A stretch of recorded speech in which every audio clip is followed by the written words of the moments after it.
Good morning. I am Divya from the St. Xavier Senior Secondary School. Now, it's your chapter 3 and today I am here to explain some pending portion of your chapter, that is the adaptation for food habits. So, start with this chapter. First point is the adaptation for the food habits. According to the animals' food habits, all of you learned very well. The animals are categorized into three parts according to their food habitat.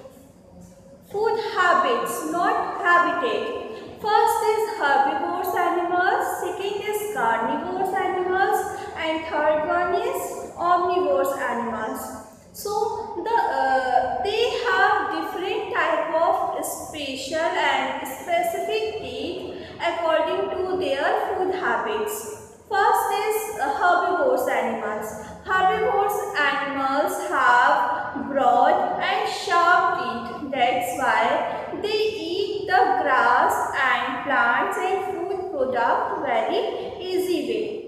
So, the second point is carnivorous animals. Carnivorous animals have very sharp pointed teeth which enable it to tear and cutting and biting the animal's flesh and they eat it very easy way. Next is omnivorous animals. Omnivorous animals are those animals which can eat both flesh of the other animal and the prime product. So, the tears are in a combination way. Combination means its teeth are in broad and sharp and very pointed. So, we have and animals also have four type of teeth. First is incisor, second is canine, fourth one is molar, and next one is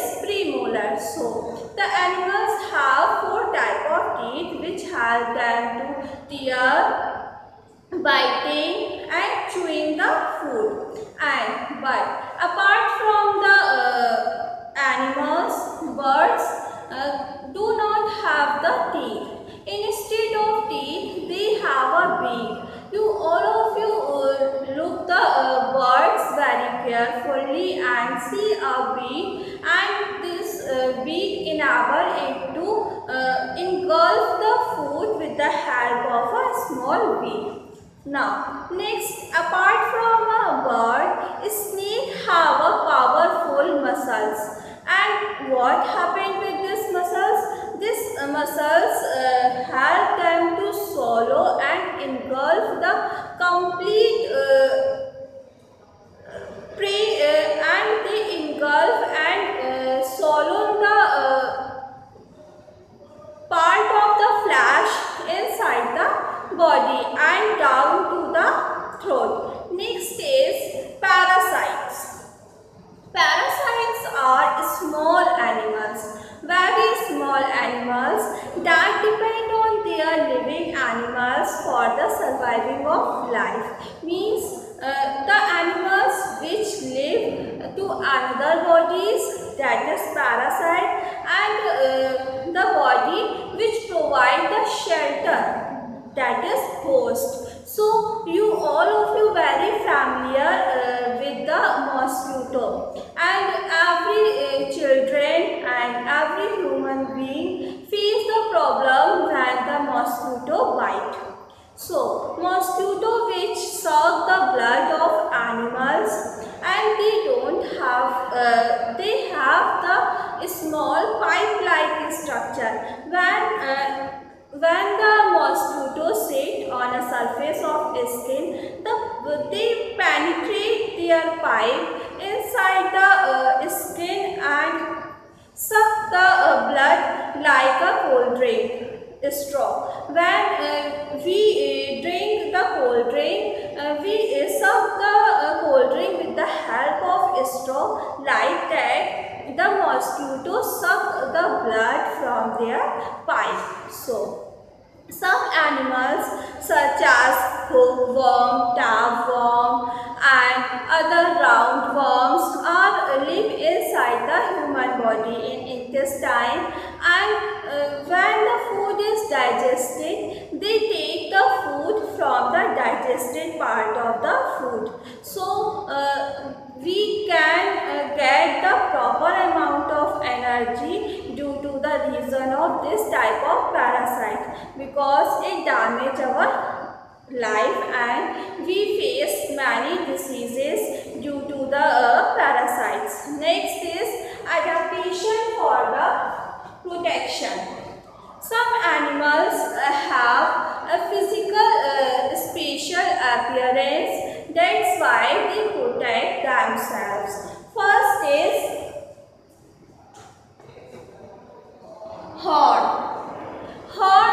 Rhinoceros have the horns. Look at this picture, and in this picture you can see very clearly the horn of the rhinoceros. What will happen with the horn of the rhinoceros? So the rhinoceros push the predator when they come near them, and when they feel threatened, they use their horn to defend ourselves or themselves. Next one is scales. So the students, look at the diagram of snake and lizard. Both have the scaly skin, and when we try to touch the skin of snake or lizard, we have a very sharpened hair-like structure, that is scale, and this scales enable it to keep them dry, and when they feel the threatened and the predator come near to these animals, they defend ourselves. Next is spines. Spine example is porcupine. Porcupine is a animal which have very sharp hair-like structure on the surface of their body. Look at this picture, the porcupine. You see very well they have a spine-like structure, and when a predator or some other animals come near in a feeling of attack, they protect themselves with the help of scales or spines. Next is puffish.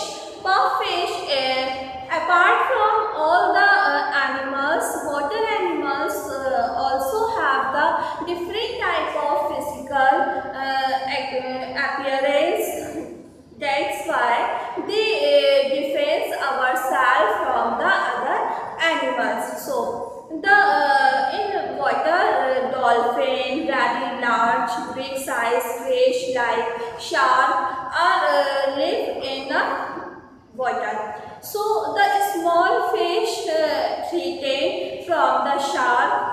When some other water animals come near to the puffish, look at the picture of puffish.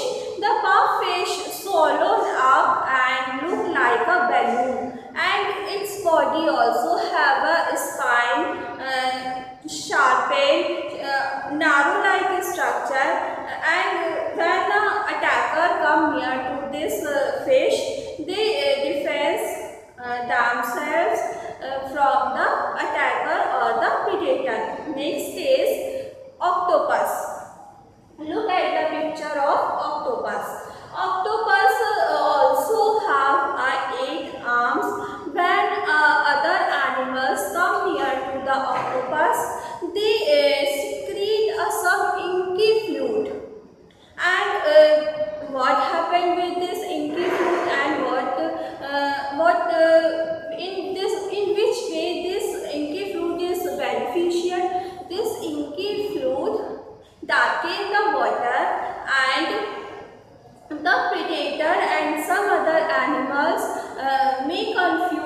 hear the octopus, and at that time the octopus run away from the water from the next side. So here this topic is finished. Adaptation for predators. Adaptation from predators, in which we see the rhinoceros which have horn, scales, fish and lizard have scales. Next is shells. One point is remaining, shell. Shell means tortoise and some other animals have a hard substance which is known as shell. Shell enable it to protect them from the other side animals because its body is very delicate and made up of very soft and delicate muscles. So they keep them their body inside the shell. When they go from outside for searching of food, they took up their head or leg from the shell side, and after getting the food they get back in a shell portion. Next is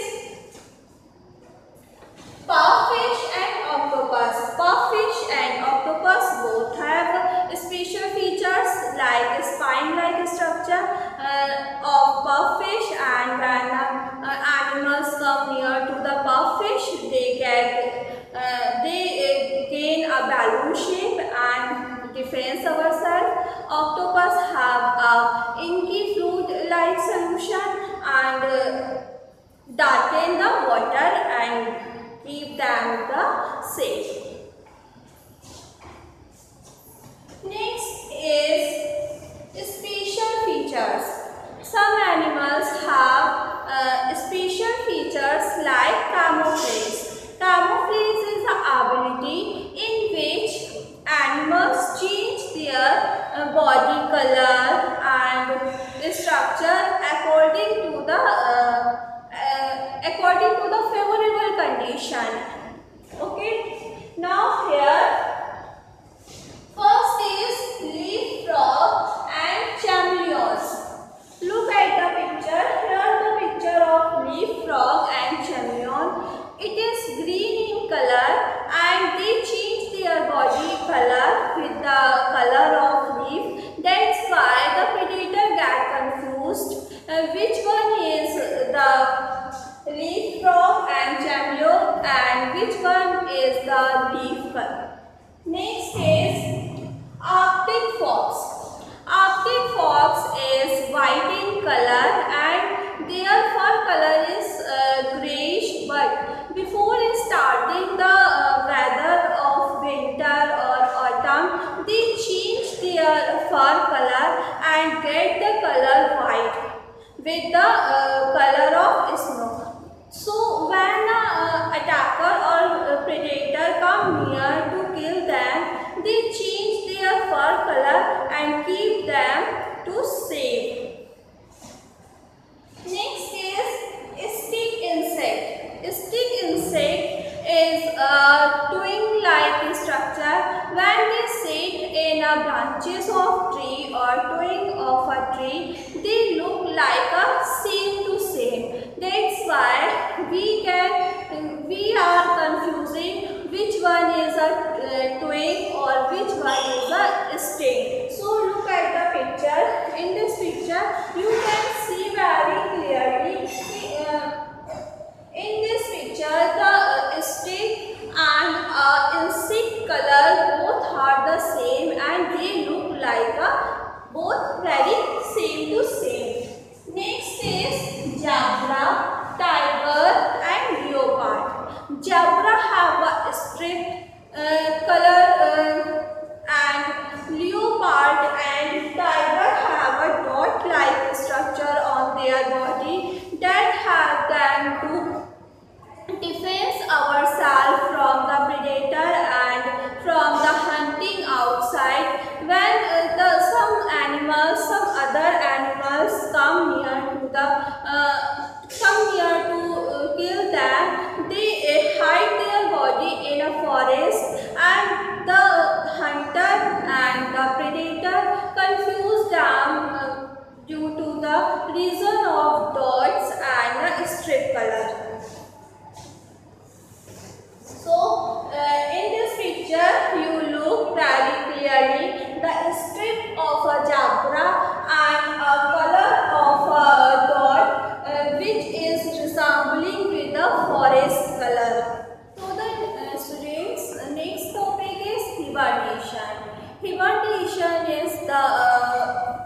process in which animals go to the deep sleeps.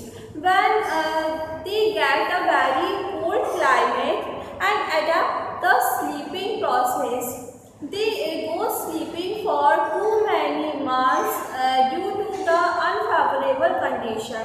When they sleep, the stored food inside their body give them the energy, and when conditions are favorable for them, they get back its original position.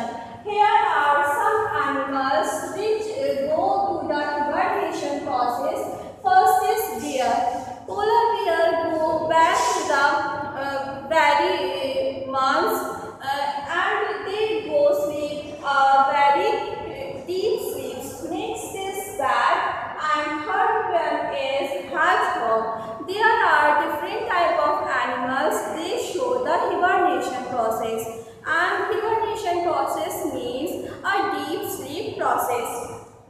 So look at the pictures. Here are some animals which goes deep sleeps like a polar bear, hedgehog and bat. These three animals showing the hibernation. Next is migration. Migration is a process when conditions are not favorable.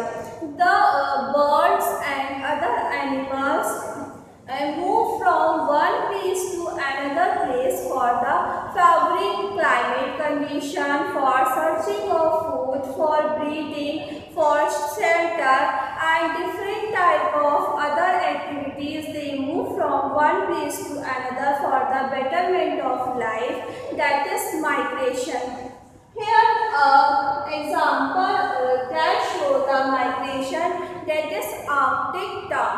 Arctic tern show the migration when the conditions are not favorable for them. They move to one place, means cold place, to the warmer place for the surviving of life. When the conditions are favorable, they get back to its original habitat when a habitat is gone. So here is a picture of Arctic tern which shows the migration. Migration is very special type of features which help them to survive in a very cold climate and in very warm climate.